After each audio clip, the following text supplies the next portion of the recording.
ሕያውን ከሙታን መካከል ስለምትፈልጉት አላችሁ ተነስቷል እንጂ በዚህ የለም። በሉቃስ ወንጌል መጽሐፍ ምዕራፍ 24 ከቁጥር 5 ላይ የእግዚአብሔር ቃል እንዲህ ብሎ ይናገራል። ሰላም ቅዱሳን በዓለም ዳርቻ ያላችሁ ከጌታ ጸጋና ሰላም ለእናንተ ይሁን። እኔ ወንድማችሁ ፕሮፌሰር ሳሚ ነኝ። እንኳን ለጌታችን ለመድኃኒታችን ለኢየሱስ ክርስቶስ የትንሣኤ በዓል በሰላም አደረሳችሁ። ከሙሽራይቱ ከኢየሱስ ዓለም አቀፍ ቤተክርስቲያን ነው። በጌታ በኢየሱስ ክርስቶስ ስም በዚህ በትንሣኤ በዓል የሞተ ነገራችሁ፣ የደከመ የጸሎት ህይወታችሁ፣ የደከመ አገልግሎታችሁ፣ የደከመ ቢዝነሳችሁ በትንሣኤው ኃይል መነሳት እንዲሆንለት ጸልያለሁ።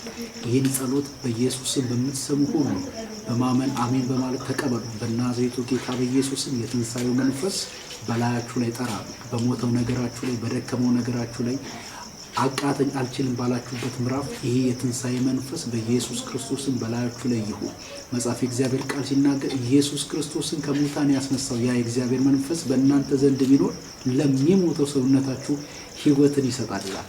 በኢየሱስ ስም የሞተ ነገር አበቃ የተባለ በሰፈር በከተማ በኢየሱስ ክርስቶስ ስም ፋይሉ የተዘጋ ነገር ከዚህ ከትንሣኤ በዓል የተነሳ ነገራችሁ በኢየሱስ ስም ትንሣኤ እንዲያገኝ ከዚህ ሰዓት ጀምሮ ከቤተ ክርስቲያን ድንኳን አውጃለሁ።